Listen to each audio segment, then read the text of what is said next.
Sweets తినాలి అనిపించినప్పుడు first గుర్తొచ్చే స్వీటే కలాకండ్.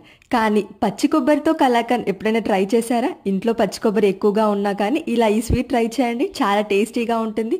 ముందుగా ఒక కప్పు వరకు పచ్చి కొబ్బరి బ్రౌన్ పార్ట్ తీసేసి మిక్సీ జార్లో వేసుకొని గ్రైండ్ చేసుకోవాలి. మెత్తగా గ్రైండ్ చేసుకున్న తర్వాత ఒక మందపాటి ప్యాన్లో 1/2 లీటర్ వరకు పాలు పోసుకొని, పాలు ఒక పొంగొచ్చిన తర్వాత ఇందులో ఒక కప్పు పంచదార, కప్పు కొబ్బరికి కప్పు పంచదార అయితే పర్ఫెక్ట్గా సరిపోతుంది. ఇందులోనే మనం ముందుగానే గ్రైండ్ చేసి పెట్టుకున్న కొబ్బరి కూడా వేసేసి కలుపుతూ దగ్గరగా ఉడికించుకోవాలి. క్యాప్ పెట్టేసి లో టు మీడియం ఫ్లేమ్లో ఒక 5 నిమిషాల పాటు ఉడికించుకుంటే ఇలా దగ్గర పడుతుంది. ఈ స్టేజ్లో ఒక పావు కప్పు నెయ్యి వేసుకొని దగ్గరగా ఉడికించుకోవాలి. ప్యాన్ నుండి సపరేట్ అయ్యేంత వరకు కలుపుతూ ఉడికించుకోవాలి. ఇలా ప్యాన్ నుండి సపరేట్ అయిన తర్వాత ఒక ప్లేట్కి ముందుగా నెయ్యి అప్లై చేసేసి ఈ స్వీట్ని అందులో వేసేసి స్ప్రెడ్ చేసుకోవాలి. పూర్తిగా చల్లారిన తర్వాత ఇలా పీసెస్గా కట్ చేసుకుంటే మనకు ఎంతో టేస్టీగా ఉంటే కలాకండ్ రెసిపీ అయిపోతుంది. మీరు ట్రై చేయండి.